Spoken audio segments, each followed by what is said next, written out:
Well, good afternoon, Minecrafters, and welcome to our discussion today on joining the anti-shame campaign. My name is Dr. Kimberly Quinn, and I'll be your host this afternoon with my goats. Our goats, sorry. There's, Hamlet. I'll have to try that later.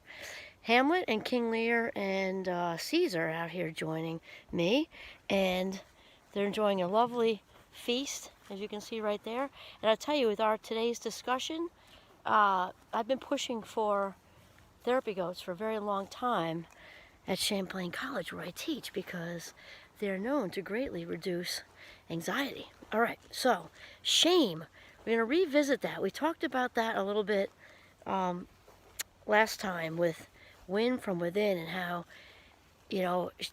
being aware of shame and then sort of knowing what to do with it, labeling it, and then doing something about it is so essential, for overall life satisfaction, because it's very difficult to enjoy this ride on this planet when we're shame-based. So just to clarify again, shame is very different from guilt, and people do get them confused.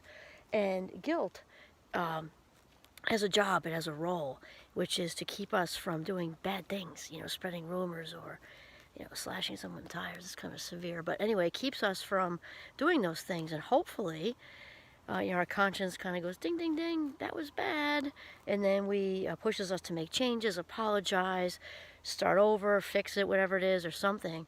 Whereas shame is different. Shame is just the spiritual and emotional equivalent of drinking turpentine for breakfast instead of OJ. It's just so bad. So guilt says, I made a mistake, whereas shame says, I am the mistake. Shame is the most excruciating, in my opinion, most excruciating emotion that a human being can feel, because it's basically the feeling of being flawed and defective and damaged, damaged goods. That's what shame says to us.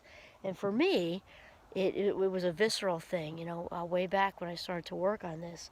And it's very easy, especially when these messages are being said to us and expressed to us as kids, it's very easy to become shame-based. And though it doesn't need to be an addicted household, shame and addiction go together like peas and carrots. It doesn't have to be, okay? And since I am the proud prodigy of two alcoholic parents, shame is certainly not anything foreign to me, and it's been a long time, really working at it. But here's the thing. Once you get on board with it, it gets easier, because really, like most things in life, and we've been talking about this along the way, really the awareness is key, because we can't do what we don't know, right? So once we sort of become aware of that yucky tightness in the stomach or chest, with me it was both actually, and also become aware of how comfortable it can become, because if that was your normal as a kid, realize you're going to seek that out until you start making some big changes, because that stuff becomes very automatic. And so the thing with the addiction, again, it doesn't have this bug, sorry. I think they say Mother's Day to Father's Day, black flies. So black flies and no-see-ums, they say in Vermont. Little things you can't see that bite like a you-know-what. So, all right, so shame and addiction. So this is where I bring Freud in, even though I'm not a huge Freud fan or follower. I'm also not a fan of throwing out the baby with the bathwater. And he certainly did, I think indisputably, contribute some things to psychology and, the world. And one of them is for sure the power of the unconscious, because we know that the unconscious mind is driving the bus, which is where a lot of this shame stuff resides. It resides from, feeling memories of being an infant, even trusting or not trusting, attached securely or insecurely. That's all, that stuff all resides in the unconscious or implicit memory, which is stored in a different place than our explicit or tangible memory, let's say. So Freud kind of came up with, it was always there. Let's say discovered the power of the unconscious mind. And also his work with defense mechanisms. I got to make sure these goats don't go visiting, because we don't watch them. They go next door to the neighbor's house. So you can help me with that. the projection thing. So you might hear out in the world, oh, I didn't mean to project. Well, if you're aware you're projecting, you're probably not projecting, unless it's a very recent awareness you have and you're starting to catch yourself. Because one of the other things Freud sort of contributed was the idea of unconscious defense mechanisms, which makes sense because human beings don't generally want to walk around feeling wounded and hurt, injured and in emotional pain. So it makes great logical sense that we would do whatever we need to do to not be in pain, right? And so there are a bunch of defense mechanisms which are Freud deemed as unconscious, and projection is one of them. And it makes also great sense that, let's say, addicted parents or even non-addicted parents, and there's all kinds of mental health stuff that could obviously, kind of move into this as well. It makes great sense that wounded parents would project shame onto small children, infants even, infants, toddlers, little kids, middle-sized kids, teens, and young adults, and then eventually older adults, because shame is so excruciating.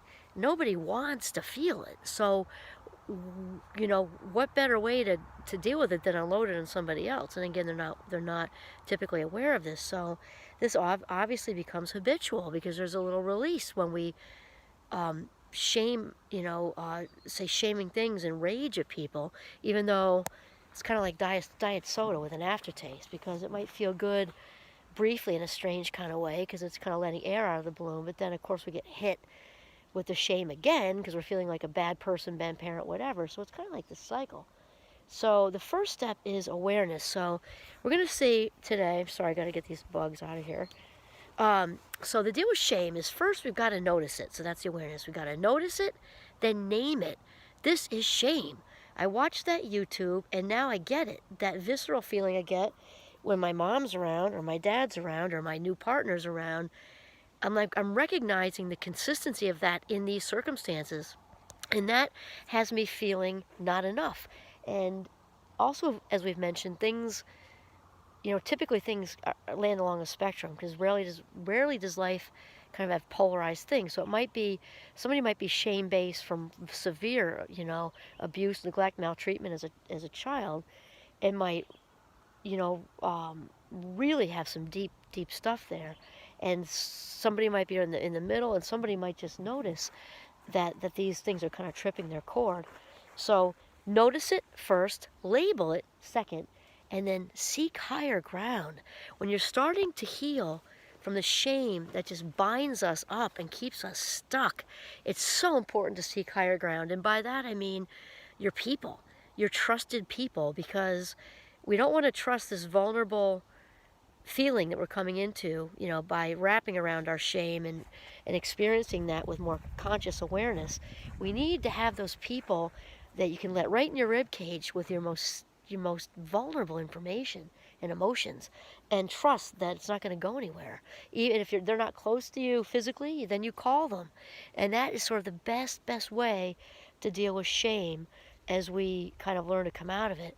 Because really, when we're talking about winning from within and really living our best life, our most authentic existence, we've got to notice, name, seek higher ground, and then conquer the shame and heal from that, because it doesn't, nothing good comes out of that. It's just, and it can be a spirit breaker if it just, goes on for so long. And again, these YouTubes are also not meant to take the place of professional treatment, for sure, but to complement. But shame is the source. It's the source of codependency, which is also considered addiction. Because when we have that gaping wound, I think of it like, I just watered the flowers actually, even though plants fear me and I try every year and shouldn't. But anyway, I was just watering them, and it's kind of like having a watering can with a hole in it. So you're kind of watering the flowers. You have to keep on filling it up because it's just there's never satiated, because it's just like kind of running out the bottom, even though we feel like we're making progress, and we really don't until we kind of come into this place that we sort of get it. So the approval seeking, external approval seeking, at work, with partners, with friends, even with kids. And actually we're going to get into narcissism probably next time, because that's where a lot of this comes from. Not always, but narcissists are shame-based themselves, so they love to, damage other people, sadly. So, okay, lost my train of thought there. Okay, so label and conquer. Okay, so the external approval thing, that's coming from shame. That's a wound. It's a hole in us that we're trying to look to be filled up. Fill me up because I don't feel complete myself.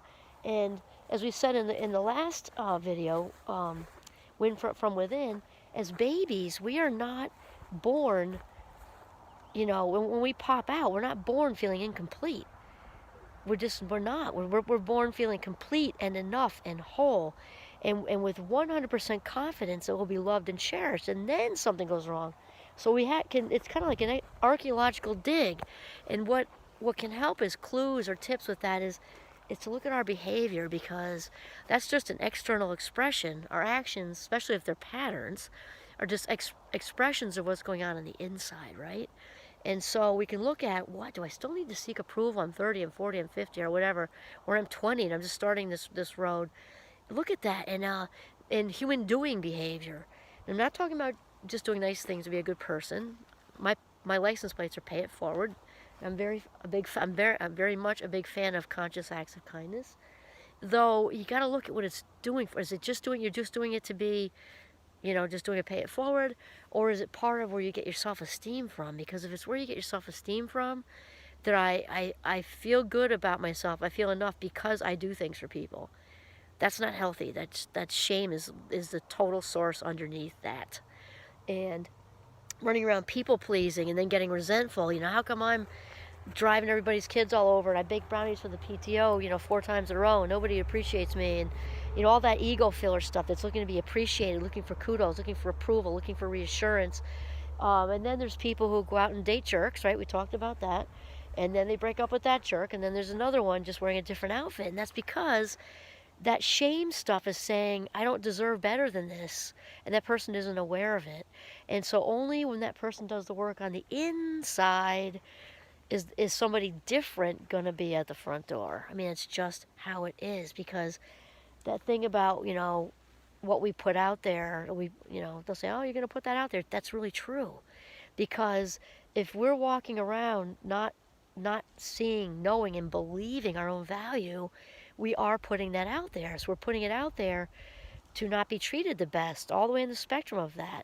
To being mistreated, maybe even abused, or if it's maybe on the lighter end, but still not good, maybe that, not feeling worthy enough to get that next promotion or that job or that whatever, because we give off an energy when we don't see and believe in our own value. We put that out there to everybody. It's like I keep hearing the word frequency, and it's an energy. And so for me, the number one focus as far as, recovery from childhood and life is to, do the dig on your own shame story and figure that stuff out. And then eventually, it comes down to, depending if there's narcissism involved, which we'll talk about at another time, depending on how severe those, the stuff that happened, is to release the toxics, because if they're going to continue to be toxic, they got to go. I mean, it's just how it is. No contact is the best thing. So notice shame, notice it, label it, seek higher ground, and then eventually possibly release, or at the very least set boundaries. And I'll also tell you that the number one cure for shame is love. And I don't mean to sound cheesy, but surrounding yourself with really good people, because with love around and good people around, shame does not stand a chance, and your creativity will flow, and all of it, just because you'll be in alignment and you'll be living your best life. This is Dr. Kimberly Quinn signing off from Northern Vermont. Have a mindful day.